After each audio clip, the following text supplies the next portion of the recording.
What's going on, everyone? College Lefty, and in this video I have for you guys probably the game of the year when it comes to ranked seasons in MLB The Show 19.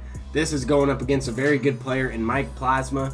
He is one of the top ranked players in this game, I would say, all year, and he has a crazy good record in this game, a record in ranked seasons this year, but definitely a great player. Here he has Baez leading off at the base hit. Christian Yelich wasn't able to make that play, but Baez is one of the best leadoff hitters. If you're going up against a really good player with Baez is one of the best all-around players in this game because he has great fielding, he's got a great bat, he's got good speed, he can play anywhere really on the field. But now we're facing Chipper Jones, and Chipper Jones crushes lefties. We have Immortal Kershaw on the mound, and Kershaw is someone who I have not pitched all that great with. On all-star difficulty, I definitely think on the harder difficulties he's a much better pitcher, but you could say that about just about anybody in this game. Pitching is extremely tough to do in this game, I think. But here I went ahead and took an early mound visit. I figured if I give up something right here, the game could be broken open with outer pools, nobody out. I wanted to get a double play. I figured that mound visit could definitely change the inning, and here I missed my spot completely. And I said as soon as I threw that ball, it was gone, right? And he did not miss it. He crushed it out there with Pujols, and that's going to be a 3-0 game. Now he has Ted Williams up, and I'm just looking to try to get an out. Any out possible, there's nobody down, and that one's going to be all the way to the warning track. And Christian Yelich is going to track that one down. I do have Ted Williams on the bench. I'm starting this Christian Yelich just because I recently got him. And I think that he's a really good card all around. He's a really amazing card, and his swing is really nice. I'm trying to get used to him a little bit, and I just recently bought him with my stub. So I figured, why the heck not put him out there. Ted Williams is on the bench as a lefty bat. And there, Griffey is extending the lead there, 4-0. Hitting the home run. I'm trying to get any out possible. I threw the slider, and that's not at all where I was trying to throw it. That was middle up in the zone and right over the plate. Griffey sent it out. Next batter up is creative player, also sends one deep. So now I'm down 5-0 in the first inning, and all I was saying during the live stream is I just have to have a chance to hit. I went ahead and brought in the gold reliever, Alex Wood, one of the best relievers in this game, just because of the pitch selection that he has and the way that he pitches. He's one of the most effective lefties, if not the most effective lefty, along with Immortal Billy Wagner, in my opinion. But this is one of the craziest swings I've seen. I did not know what to expect. I felt like I hit that one out, but at the same time, the way that I saw the camera angle, the way that the bat swung through the zone, it looked like I missed it, and that ball carried out. We are facing Immortal Bob Feller, so I do have a chance. There. I drew a walk with Jose Ramirez, and it's 5-1. I'm just trying to chip away. Griffey comes up. I take first pitch. He throws a low and away sinker. I'm definitely trying to steal second at this point. If I get a good pitch to go, I'm definitely trying to go. But at the same time, I have my best hitter up in Ken Griffey Jr. So I'm looking for a pitch that I can drive, and that's exactly what's going to happen. He throws one inside, and Griffey's going to hit a no-doubter. Griffey is so clutch for me, man. Anytime I'm going up against an extremely good player in a clutch game, it always seems to be that Griffey is the guy to step up. Griffey or Babe Ruth. And Babe Ruth is also ripping a base hit. That's why I have these guys at 3 and 4. They're my best hitters, definitely all around. I don't have a problem hitting lefty-lefty with them, so I have them back-to-back. And then I also have Vladimir Guerrero to back him up. And Vlad has been on a tear for me. So now with one swing of the bat ties the game, and Vlad hits a no-doubter. He pulls it. And still nobody out in the inning. 5-5, exactly what he did, and we were able to respond and tie it up. Now we have Francisco Lindor up in the bottom of the first. He's the very next batter.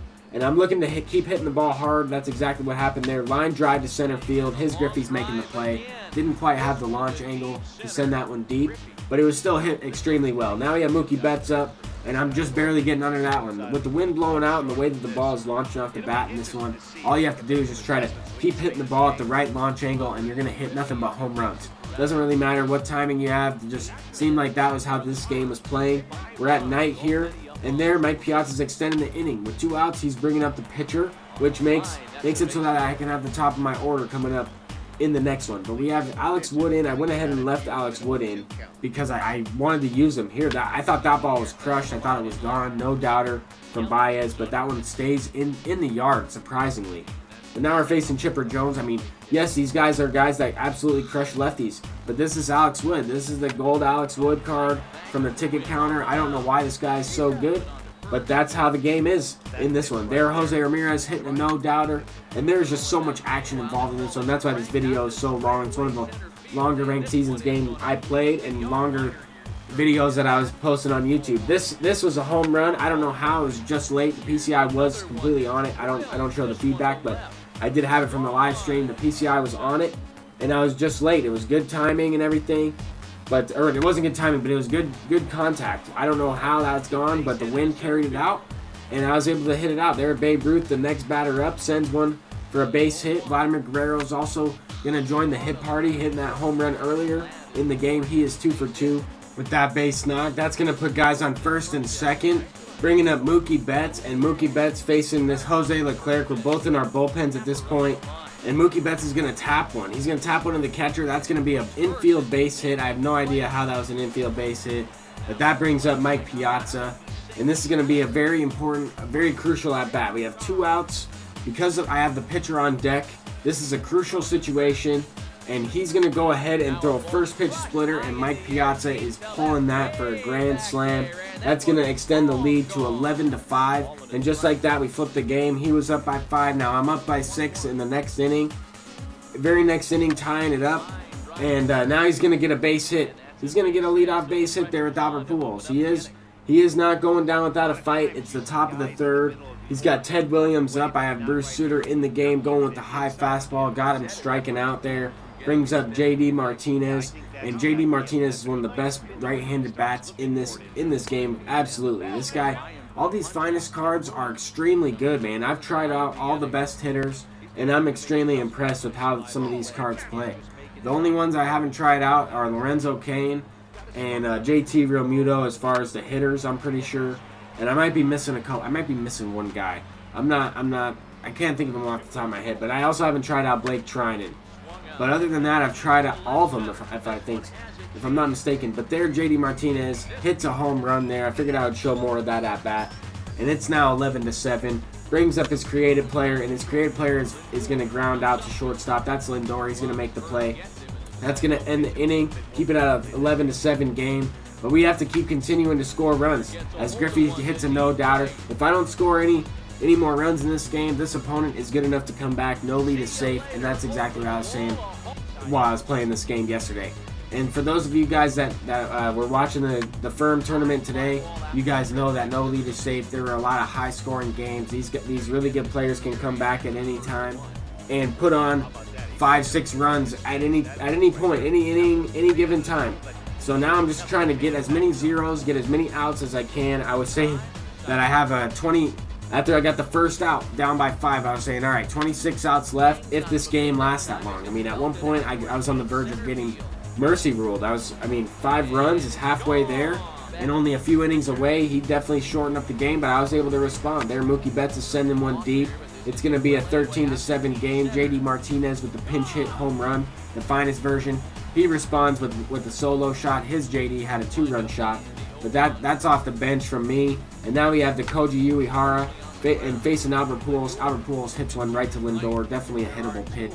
The way this game was playing, anytime I was throwing any pitch, I figured I would just hold my breath and hope that it wasn't going out. Babe Ruth is sending one deep. That's going to be 15 runs right there. So I was definitely trying to hit and score as many runs as I could get. I was trying to get more runs and finish this one off. I mean, I was 2 runs away from a mercy rule. I was hoping to actually get it, but he's not going down without a fight. He's going to hit one out with Yelich, and I'm not going to be able to rob that one with Vlad unless he got the Spider-Man animation and got up there and got that one. But now we have Kyle Schwarber with Koji Uehara, and that's not really a good matchup there, but that was a great pitch, a cutter inside. I was able to get the strikeout. And now at this point, as many runs as he scores, I'm trying to also get in return. But Albert Pujols is tapping one to the pitcher. Pujols was also a pinch hitter for me for my pitcher, so now we have Raleigh Fingers in the game, and he's going to get a base hit there, and Griffey's going to try to throw this one into the cutoff man. It looked like he was going to throw it home there. Babe Ruth gets a really nice animation there, and I'm able to get the out there at second base, and that's going to be huge because very next batter, Chipper Jones, is up, and he's hitting a home run, which could have been a 2-run shot if he had that guy on base. Who knows if I would have threw that same pitch? Who knows what would have happened? But he was able to hit a solo shot there, making it a 15-10 game. One of the highest scoring games I've ever played in any MLB The Show. And this is honestly probably the best game I've ever played in any MLB The Show. I had an extremely fun time playing this game. It seemed like every hit was a home run. And we're playing on All-Star, so no lead was safe. Nothing was safe. The ball is just flying on good hits, good swings, and some bad swings. The ball is flying for both teams. I feel like I got away with a couple at-bats at the plate so far, but 15 runs, and he has 10 runs. That was a huge at-bat there facing JD. Down to his last 9 outs, and I'm able to get that fly out facing JD. Now we're in the 7th inning, but he only has 2 more chances, so he's down to his last 6 outs in this one. And Griffey's up at the plate. I hit it right to the second baseman. Well, that was a shortstop, but right by second base. But now I just have to pitch. I have to try to lock it down. I have Immortal Goose Gossage here in the game, and Griffey hits a rocket to Babe Ruth. Babe Ruth is going to be able to make that play. That was a huge play because now his creative player is up. His creative player has already done some damage against me. And we have 1 out, and Goose is already 12 pitches deep. And his creative player sends one down the line. That's going to be extra bases. Even though I have Vlad in right field, it did not kick off that wall there. It went all the way into the corner, and that's going to be extra bases every time. And also, his creative player got out of the box fairly quickly. I almost thought it was Christian Yelich, but 73 speed definitely threw me off there. I thought it was Christian Yelich, but I realized that Yelich was a little bit faster. So I was trying to gauge if he was going to be able to get to third, basically. And there I threw a horrible pitch. It was I believe it was a changeup, and it just was right over the middle with Goose Gossage facing Piazza. That was his pinch hitter. And if I'm able to get that out there, I'm looking better for the 9th inning in that situation. If I'm able to minimize and not give up another run, because now if he hits one out, it's a 15-13 game, and he easily can get 2 runs in the 9th inning to tie it up if I don't score. So that right there changes the whole aspect of the late game, of what happens late game. This at-bat was even more crucial as Baez comes up and hits one to center field. Griffey makes the play. And now we have Lindor up. I still have a chance, but I do have 2 outs already in this one, and I just missed that one. I was just slightly under. It was a good piece of hitting. I was just under it. Good timing, and I hit it right to Griffey. Didn't quite have the launch angle when every ball is flying out of this field. But now we have Goose in the top of the 9th inning facing Chipper Jones, and Chipper Jones is going to fly out. The first out of the inning is the biggest one, and I was pretty low on my pitchers when it comes down to this. I think I only had Eric Gagne left. But now we're facing Immortal Albert Pujols, and I went with the slurve away, and so did he. He hit it to right field, and he sends it out. That's going to be a solo shot, making it a 15-12 game. And now that brings up Ted Williams, and I mean, a bloop and a blast gets him right back in the game. 1 swing of the bat, you know, I mean, a couple hits in a row and a home run ties it up. A 15-12 game. This is the most insane game I've played. This is definitely the game of the year. I mean, I know it was on all-star difficulty, but I couldn't imagine, I mean, playing against a crazy, higher scoring game. This ball, he sends it out there with Ted Williams, making it a 15-13 game. Then I went ahead and walked JD Martinez, not on purpose. I just had a tough time locating with Eric Gagne after he gave up 2 home runs, and it was a clutch situation. So I went ahead and brought in Billy Wagner to face his creative player. With the down to his last out, he does have the tying run at the plate, and I went with the curveball low and inside. I figured I would show this whole at bat. This video is already long enough, so I figured I would show the rest of the game. We'll see how this one turns out. If he hits it out and ends up taking the lead, then that's what happens, and then I have to try to hit in the bottom of the 9th, but that's the best part about being the home team. We have a 1-2 count with Billy Wagner up at the plate. The pressure's on him, and he strikes out there to end it on a slider inside. Immortal Wagner gets the job done, even though he has like a 5 ERA for me on the squad. Ken Griffey Jr. is the player of the game. He hit 3 home runs. I think he was 3 for 5 with 4 RBIs, 3 homers. Mike Piazza hit a grand slam. A couple of guys, I mean, everybody had a home run, I think, except for Lindor. And, yeah, Yelich had one. Mookie Betts had one. A lot of people had one in that one, even a couple guys on the bench. We move up to 757. That was one of the best ranked seasons game I've ever had. I know I said that a couple times, but that's exactly how I felt. And this opponent was a great player. Even though we're both in the DS, that doesn't mean anything. This season just started, and we only played a couple games. We were actually trying to prepare for the tournament that was today, and he was actually the 4 seed in the firm tournament that's going on right now. So stay tuned for that tomorrow, and I'll see you guys. Peace out.